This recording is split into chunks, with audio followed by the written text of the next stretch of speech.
Hi all, இது John 7 Tuesday morning. So இன்றைக்கி அருணோட morning routine என்னென்னு பார்க்கலாம். மார்னிங் ஒரு 7:30க்கெலாம் டேவை ஸ்டார்ட் பண்ணியிருந்தாங்க. ஸோ எப்பவும் போல் தான் மார்னிங் சின்ன சின்ன வேலைலாம் முடிச்சுட்டு அதுக்கப்புறம் பிரேக்ஃபாஸ்ட் செஞ்சுருந்தாங்க. அவங்களுக்கு சமைக்க தெரியும், எல்லா வேலையும் செய்வாங்க தான். பட் ரெகுலராக அவங்களுக்கு செய்கிறதுக்கு இப்போல்லாம் வர வர போர் அடிச்சிடுச்சு. ஸோ நம்மளுக்கும் அப்படி தானே, ரெகுலராக சமைக்கிறது வீடு க்ளீன் பண்ணுறதுன்னு பார்த்தா நம்மளுக்கே போர் அடிக்கும். ஸோ அருணுக்கும் அப்படி தான். கொஞ்சம் ஒரு சில டைம் வந்து சமைக்கிறது இல்லை, ஹோட்டலில் தான் சாப்பிட்டுக்கிறாங்க, மேனேஜ் பண்ணிக்கிறாங்க. ஒரு சில டைம் வந்து வீட்டிலேயே சமைச்சிக்கிறாங்க.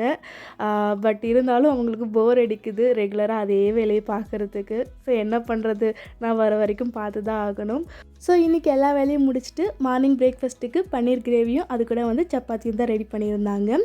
அருணுக்கு வந்து சப்பாத்தி ரொம்ப பிடிக்கும். பட் அது யாராவது செஞ்சு கொடுத்தா சாப்பிட்டுப்பாங்க. அவங்களே செஞ்சு சாப்பிட்றதுக்கு கொஞ்சம் கஷ்டம். ஸோ அதனால் மேக்ஸிமம் வந்து மார்னிங் பிரேக்ஃபாஸ்ட்டுக்கு ரைஸே தான் சாப்பிட்டுட்டு இருந்தாங்க. பட் ரெகுலராக ரைஸ் சாப்பிட்டாலும் அதுவுமே போர் அடிக்கும் இல்லையா? ஸோ அதனால் இன்றைக்கி ஒரு சின்ன சேஞ்சுக்கு சப்பாத்தி தான் ரெடி பண்ணியிருந்தாங்க. மார்னிங் பிரேக்ஃபாஸ்ட் அதுக்கப்புறம் லன்ச் ரெண்டுத்துக்குமே சேர்த்து சப்பாத்தி ரெடி பண்ணியிருந்தாங்க.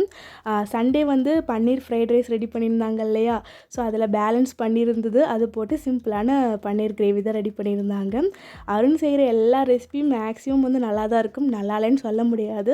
ஸோ அதேமாதிரி இந்த பன்னீர் கிரேவி நல்லா இருக்கும். கண்டிப்பாக நீங்களும் ஒரு முறை ட்ரை பண்ணி பாருங்கள், டேஸ்ட் ரொம்ப நல்லாயிருக்கும். அப்படியே ரெசிபி பார்த்துடலாம். நம்ம ஃபஸ்ட்டு ஒரு கடாயில் கொஞ்சம் ஆயில் சேர்த்துக்கோங்க. அது கூட வந்து பட்டை, கிராம்பு, ஏலக்காய் இதெல்லாம் சேர்த்துக்கோங்க. அது கூட ஒரு ஆனியன் சேர்த்து நல்லா வதங்கினதுக்கப்புறம் ஒரு தக்காளி சேர்த்துக்கோங்க. தக்காளி நல்லா வதங்கினதும் அது கூட வந்து 1 டீஸ்பூன் இஞ்சி பூண்டு பேஸ்ட் சேர்த்துருக்காங்க. அதுக்கு பதில் இஞ்சி பூண்டு இது ரெண்டும் தனித்தனியாக சேர்த்தா கூட நல்லா தான் இருக்கும்.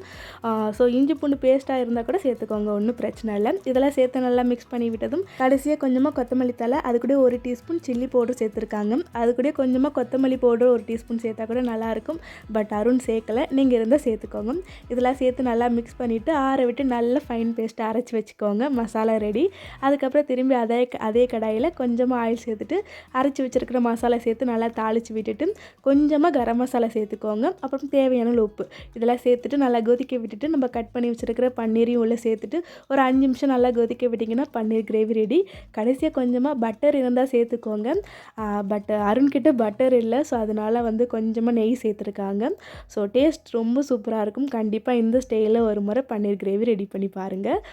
ஸோ அவ்வளோதான் கைஸ், நெக்ஸ்ட் டேயில் பார்க்கலாம். அது வரைக்கும் பாய்.